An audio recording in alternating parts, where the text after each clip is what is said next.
Salut à tous, on se retrouve pour une nouvelle vidéo pour la Champions League, la deuxième journée de cette semaine après les matchs de ce mardi.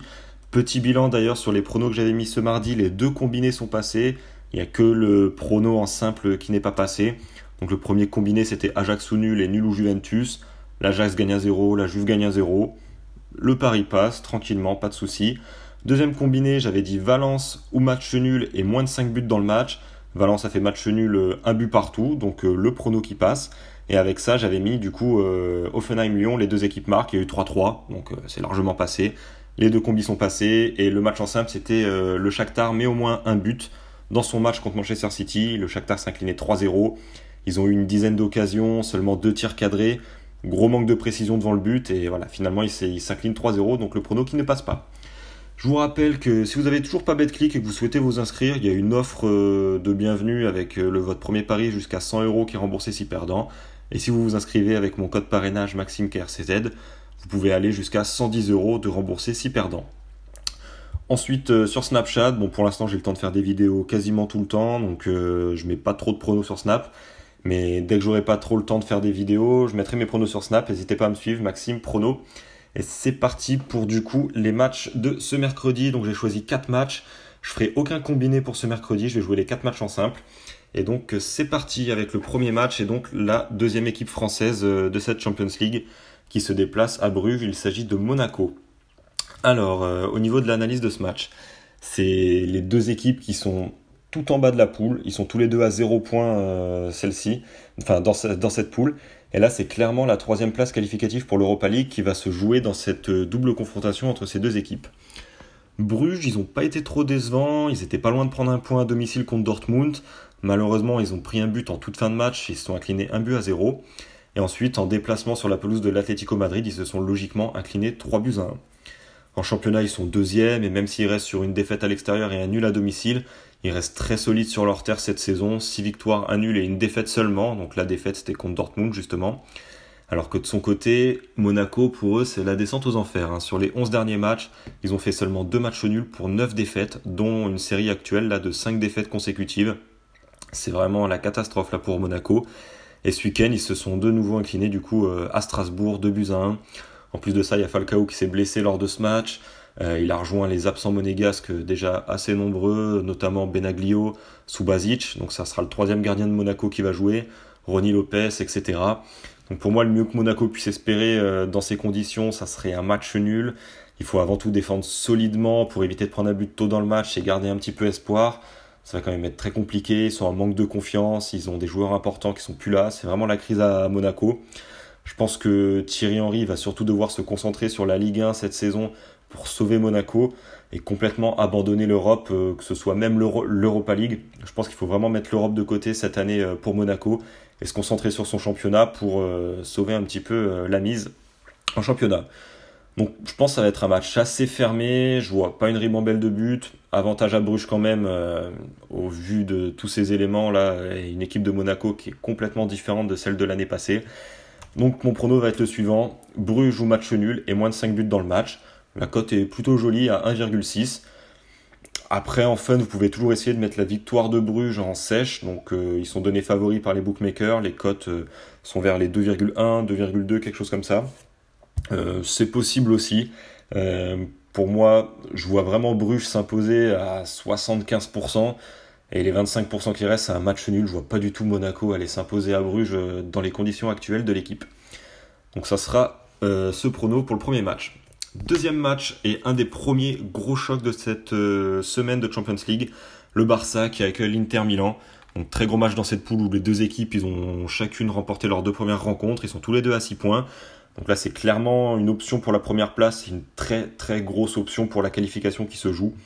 Le Barça en Champions League c'était d'abord facilement défait du PSV à domicile, 4-0 grâce notamment à triplé de Messi. Et ensuite, une très belle victoire à l'extérieur sur la pelouse de Tottenham, 4-2 avec un doublé de Messi. Entre-temps, il y a eu une période très difficile en championnat avec 4 matchs sans victoire, dont une défaite. Mais ils se sont relancés ce week-end face au FC Séville, victoire 4-2 avec un très très bon Ter Stegen dans les cages.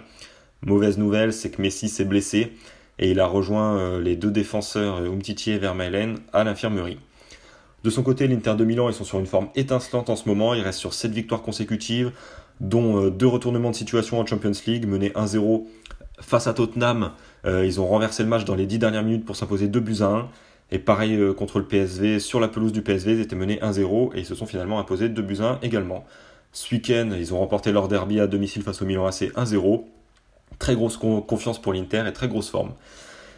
Donc, pour les éléments que je vous ai cités, le Barça, on voit que Messi a fait du très très gros boulot dans cette Champions League où sur les 8 buts marqués, il en a mis 5 à lui seul. Sans Messi, ça va pas être la même équipe, on l'a souvent vu. En plus de ça, cette année, la défense du Barça, elle laisse à désirer. Sur leurs 6 derniers matchs, ils ont encaissé 10 buts, ce qui est énorme pour la défense du Barça qui normalement est beaucoup est beaucoup plus costaud que ça. C'est l'occasion pour l'Inter de Milan de réaliser un bon résultat au vu de cette équipe de Barcelone un petit peu diminuée. Cependant, le Barça, il reste invaincu à domicile depuis plus de 40 matchs. Hors les matchs amicaux, donc ça fait plus d'1 an que le Barça n'a pas perdu chez eux. Donc la victoire de l'Inter Milan, ça peut se tenter en fun. Inter Milan au nul, ça peut se tenter en fun.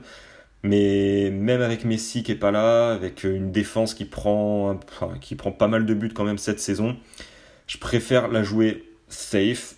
Je vois pas Barcelone garder un clean sheet contre cette équipe de l'Inter Milan qui est vraiment en forme cette année. Donc je vais choisir le pari suivant. L'Inter Milan marque au moins un but.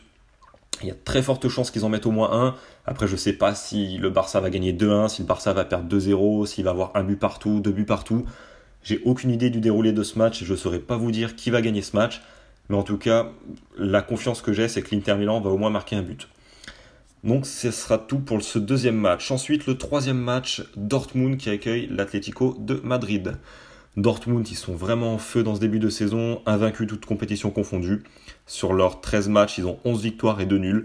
Là, ils restent sur 6 victoires consécutives avec 26 buts marqués sur les 6 matchs, ce qui fait une moyenne très haute de 4,3 buts par match marqués. Et à domicile, c'est que des victoires pour Dortmund cette saison pour le moment. En Champions League, ils se sont difficilement imposés à Bruges, comme je l'ai dit tout à l'heure, en toute fin de match, 1-0. Et ensuite, lorsqu'ils ont accueilli Monaco, ils se sont facilement imposés, 3-0. L'Atlético, de son côté, il réalise un bon début de saison aussi, un peu plus mitigé, avec 6 victoires, 4 matchs nuls et une défaite. Après avoir gagné à Monaco 2-1, un petit peu difficilement, ils se sont imposés à domicile contre Bruges 3-1. Donc bien que cette équipe de l'Atlético soit très solide à domicile, ils rencontrent un peu plus de difficultés en déplacement, avec 3 nuls et une défaite notamment en 6 matchs.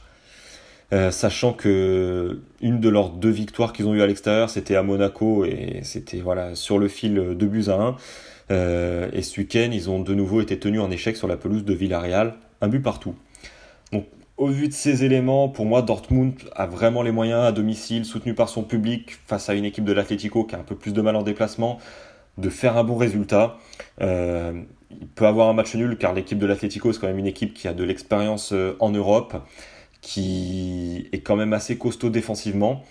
Donc moi je dirais Dortmund ne perd pas, donc Dortmund ou match nul, et au moins 2 buts dans le match. La cote est très belle, 1,85, et j'ai vraiment une bonne confiance sur ce pari-là. Je pense pas que ça va être un match fermé avec un 0-0 ou quelque chose comme ça. On a quand même des bonnes attaques des deux côtés, ça peut se débrider. Moi je verrais bien une victoire de Dortmund 2-1, et Dortmund en cas de victoire qui ferait une très belle option sur la première place avant de se déplacer à l'Atlético Madrid, car les deux équipes sont à égalité de points, à 6 points, et c'est un match assez important pour la première place, bien que la qualification, je pense qu'il n'y ait pas trop de soucis dessus.